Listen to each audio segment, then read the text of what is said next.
Hello lovely people, welcome to crafter Tithiya. চলো বকবক বন্ধ করে কাজ শুরু করি। ফ্যাব্রিক ব্যাঙ্গলস বানাতে আমাদের আজকে কি প্রয়োজন হবে সবগুলো আমি তোমাদেরকে ভিডিওর শুরুতেই দেখিয়ে দিচ্ছি। চুড়ি, কাঁচি, ঝুলুরি, তারপরে এই যে ফেব্রিক গ্লু। তোমরা চাইলে B6000 গ্লু ইউজ করতে পারো। আমার অ্যাক্রিলিকও লাগবে, কিন্তু কেন লাগবে সেটা আমি তোমাদেরকে পরে জানাবো। তো আমি প্রথমে ফেব্রিক কাপড়টা কেটে নিয়েছি। যেহেতু এই চুড়িটা 4 কোণা শেপের, তাই এটাকে ফেব্রিক কাপড় দিয়ে অ্যাটাচ করতে একটু ঝামেলা হবে। তবুও ধৈর্য ধরে যদি করে যাও তাহলে ভীষণ সুন্দর একটা চুড়ির লুক আসবে। তো আমি একটা চুড়ি রেডি করে তোমাদেরকে দেখিয়ে দেবো। যদিও তোমরা এই জিনিসটা জানো যে কিভাবে পেঁচিয়ে পেঁচিয়ে ফেব্রিক কাপড় এই চুড়ির উপরে একটা সুন্দর ডিজাইন দেওয়া যায়, তবুও আমি নতুনদের জন্য ভিডিওটা পুরোটাই দেখিয়ে দিচ্ছি। এই যে দেখো, আমার একটা চুড়ি কাস্টমাইজ হয়ে গেছে, মানে আমি এটাকে এনহ্যান্স করে দিয়েছি ফেব্রিক কাপড় দিয়ে। আজকে আমি ব্ল্যাক কম্বিনেশনের চুড়ি বানাবো। তো দেখো, আমার একটা চুড়ি রেডি।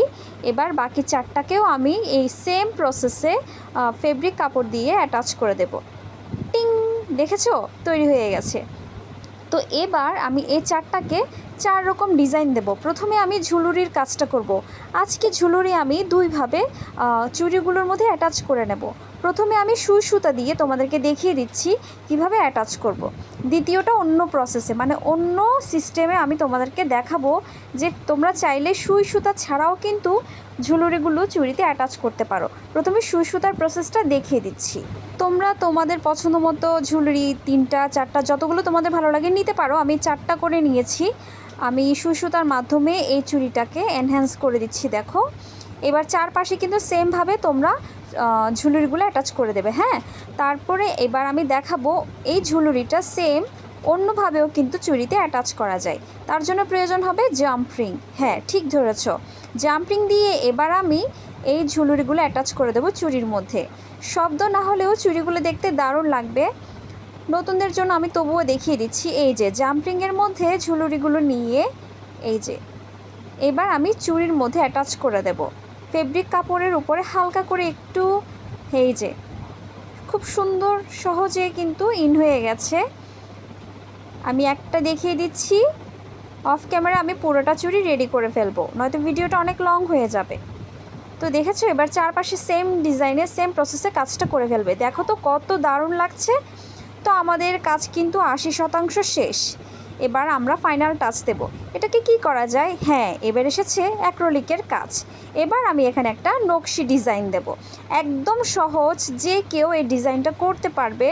আমি সাদা অ্যাক্রিলিক নিয়েছি, যেহেতু কালো রঙের মধ্যে সাদা রঙটা খুব ভালোভাবে ফোটে, তাই আমি আজকে সাদা রঙটাই নিয়েছি। কালো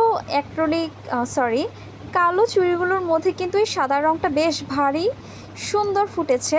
দেখো, আমার কথাগুলো কিন্তু অগোছালো হয়ে যাচ্ছে, খুব তাড়াতাড়ি করে বলছি তো, হয়তো তাই। তোমাদের কাছে একটা রিকোয়েস্ট, আমার ভিডিওগুলো যদি ভালো লেগে থাকে একটা কমেন্ট করে দেবে। ওই কমেন্টগুলো পড়তে আমার বেশ মজা লাগে। আমি বুঝতে পারি নেক্সট টাইম কীরকম জুয়েলারির টিউটোরিয়াল বানালে তোমাদের জন্য হেল্প হবে। তো প্লিজ প্লিজ প্লিজ আমার চ্যানেলটাকে সাবস্ক্রাইব করে আমার প্রতিটা ভিডিও দেখে লাইক করে একটা কমেন্ট করে দেবে।